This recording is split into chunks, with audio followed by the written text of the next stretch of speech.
Saint of the day of December 11th is Saint Damasus I. The pontificate of Saint Damasus I, 304 to 384, was quite eventful. He rose to the Petrine throne in 366 and led the Church during a phase in which the heresies on the Divine Trinity were raging. He fought vigorously against them with help from, among others, Saint Jerome, whom he had for some time as his secretary and commissioned to translate the Bible into Latin. The pontificate of his predecessor Liberius had already been marked by strong contrasts with the Arians, who, although they had been declared heretics by the Council of Nicaea in 325, still enjoyed great influence thanks to the support of Emperor Constantius II, 361.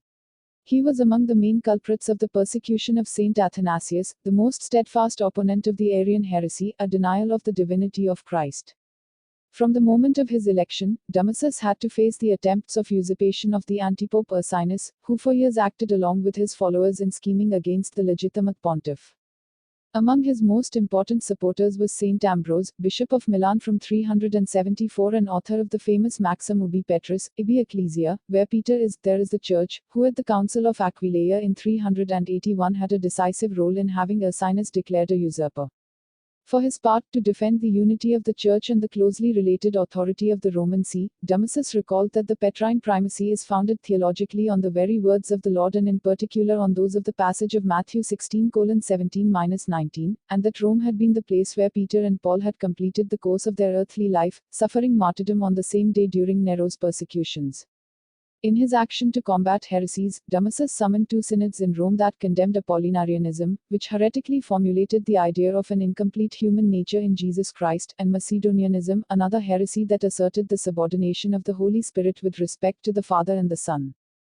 As a result of the Synod of Antioch in 378, he deposed all the bishops who were followers of Arianism, which weakened considerably under his pontificate both on account of his charisma and the help of personalities such as Ambrose, Basil the Great and Jerome, and on account of the favorable policies of the emperors Gratian and Theodosius I, who with the Thessalonian Edict of 380 declared Christianity the official religion of the empire.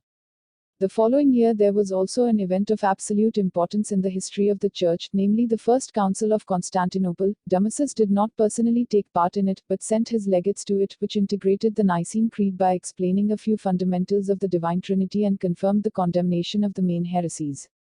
Damasus is also remembered for his attention to the liturgy. He promoted Latin as the official language, the restoration of various sacred buildings and devotion to the martyrs, to whom he dedicated various epigrams as their tombs in the catacombs were gradually identified. His decree De Explanation Fide, promulgated on the occasion of the Council of Rome in 382, is the first papal act known to us containing the entire canon of the Bible, in conformity with a letter of 367 by Saint Athanasius, which in its turn had systematized into an organic way a work started by the fathers of the preceding centuries. And also in 382 he urged Jerome to undertake the Latin translation of the Holy Scriptures, universally known as the Vulgate.